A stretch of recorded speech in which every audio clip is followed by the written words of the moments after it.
Hello everyone. We're going to go ahead and we're going to talk about the scatter plot real quick. So what we are going to do is that we're going to pull some data for our scatter plot. The data that you pull will go ahead and will depend on what you guys wrote for your hypotheses.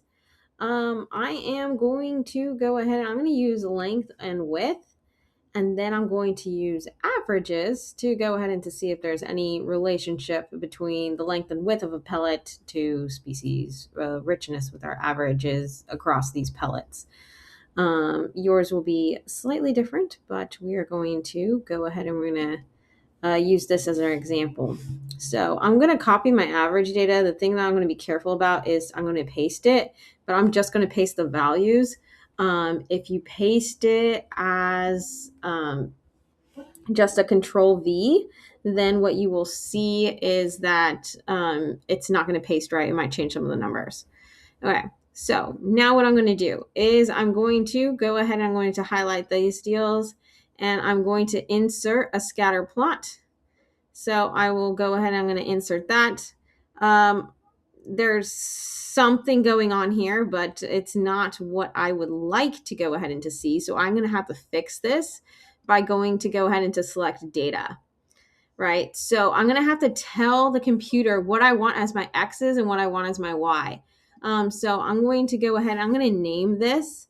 So I'm going to go length versus average. Yeah. And then I'm going to go ahead, I'm going to do my x-axis, which is going to go ahead and it's going to be my averages, and then my y's I'm going to go ahead and I'm going to put length and width. So I'm going to go ahead, I'm going to tell the computer, hey, this is going to be my x,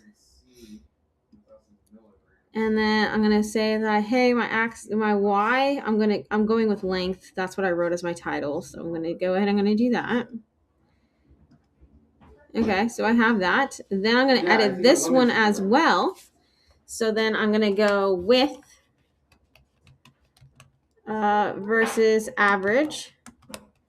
And then again, I have to select my X, which is again going to be my averages. And then I'm going to go ahead and I'm going to select my Y values, which is going to be my width values. So once I have those, I can go ahead and I will see that this thing will revise a little bit. I'm going to hit OK. And I will go ahead and I have these two scatter plot lines that are happening on here. Then from there, I can go ahead, I'm going to edit my chart.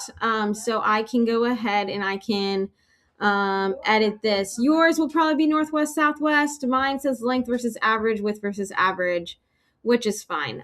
It works because it's measured in the same deals. So I'm going to go ahead, I'm going to go to axes titles, and I'm going to change each of my axes titles so that I can go ahead and I can have that. So then this is going to be averages.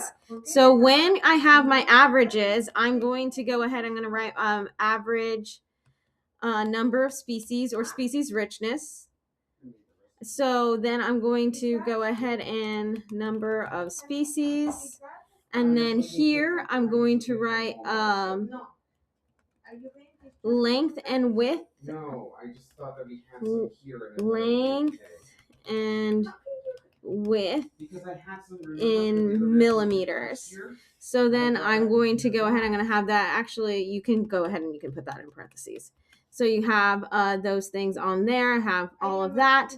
And then I can go ahead and I can talk about the thing on here. So then I can go ahead and I can write species related to width of pellets. So then I'm going to go ahead, I'm going to add those things on there. And then at the end, please don't forget to go ahead and to write what figure it is. So figure 3, and then go ahead and write, okay, what is this figure and all of that. Make sure that